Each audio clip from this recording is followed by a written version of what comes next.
Hi, Dave Roscoe here. It is Saturday, April 26th, 2025.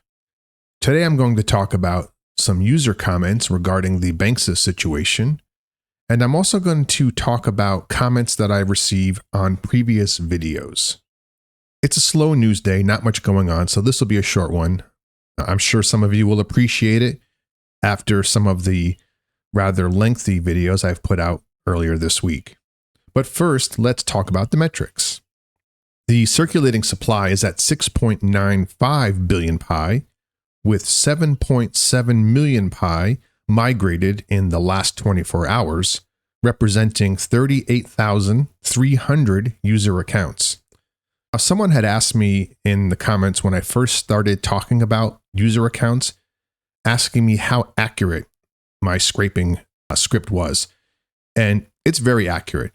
I've been tracking the migrated and unlocked supplies for quite some time. When I added the piece that actually counts up the number of migrated accounts, to a large degree, they match very closely. There are some small differences just because of timing. If I run the script 10 minutes earlier or 10 minutes later or anything like that, the numbers change a little bit. The user accounts that are part of this should not really change. And if they do, it's like in the noise. It's like 1 to 10 accounts, and I don't think that really matters. There is 45 million pi in the Pi migration wallet. The migrated unlocked rewards are at 1.8 billion pi, with 9.6 million pi unlocked and free to be traded on the open markets. Looking at the price action, the Pi coin is currently trading at 64 cents, which is down 0.8% from this time 24 hours ago. The market cap is at $4.5 billion, down 0.7%. And the daily trading volume is at $55.28 million, which is down 19% from this time yesterday. As usual, be careful. Big things can happen when market volumes are low. I'd like to address comments that people have been leaving on my older videos. They've been calling me out for false or wrong information. Keep in mind, I put out videos every day. A lot of the information is speculative. Why? Because it doesn't come from authoritative sources. And this information changes. At the time that the video was produced, it was the best information available, and it may no longer be accurate or even correct. If I waited for nothing but proven absolute facts, I'd have nothing to talk about. And we'd always be doing damage control when things happen that people didn't see coming. I report on speculative items to make people aware of what might be brewing in the background. There is a lot that I don't report on because I think it's obviously ridiculous. So I have to make a judgment call about what speculative information I want to share. So if you can't put that in the proper context, I can't help you. But I also can't have you calling me out after the fact for wrong or incorrect information. I'll delete your comments because my only other choice is to disable comments or to remove the videos, and I'm not going to do that. I don't often talk about just one thing, and there's still some good information in these videos that people may find helpful. I spend hours every day looking for information, and I put it out there because a lack of information will kill the project. Regarding the Banksa situation, several users have suggested that lack of KYB is the reason for Banksa removal.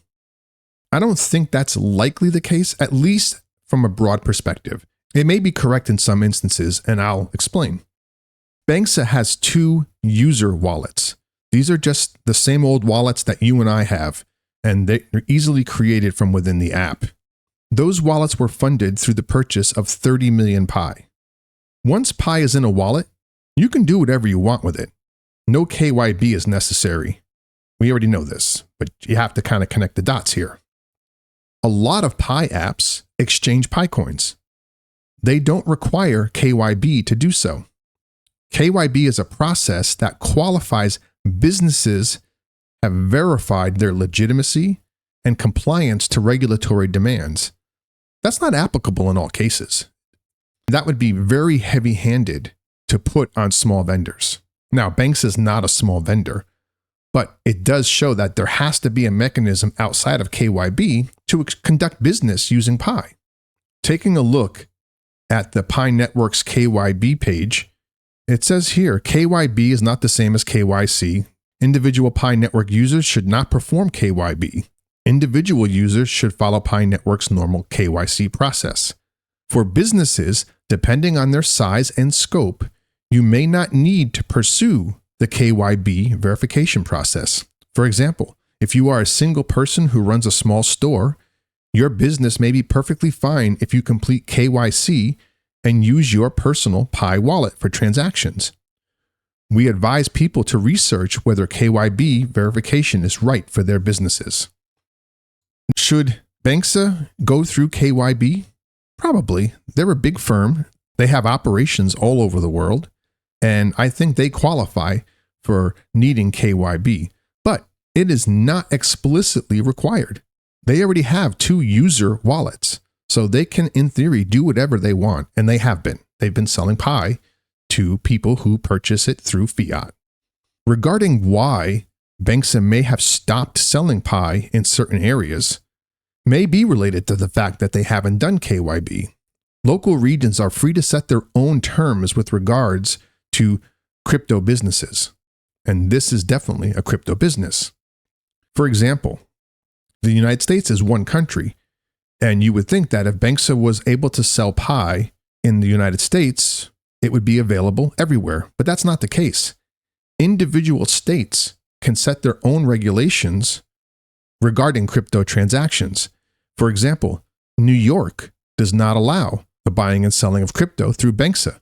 So there's a lot of wiggle room between country-level restrictions and regional restrictions.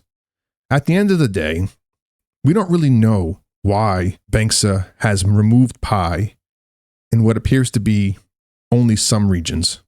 But it does seem to me that the Coinpedia article was being a little too alarmist because it indicated that it was being removed entirely, and that doesn't appear to be the case. But clearly something is happening with Banksa regarding the Pi coin, and we'll just need to wait for more information on that. Well, that's all I have for today. Like I said, it's a small news day, and if anything pops up, I'll be sure to hop back on here and let you know. But until then, don't panic, stay the course, and remember, the success of the Pi Network begins with you. Pi to the moon. Peace.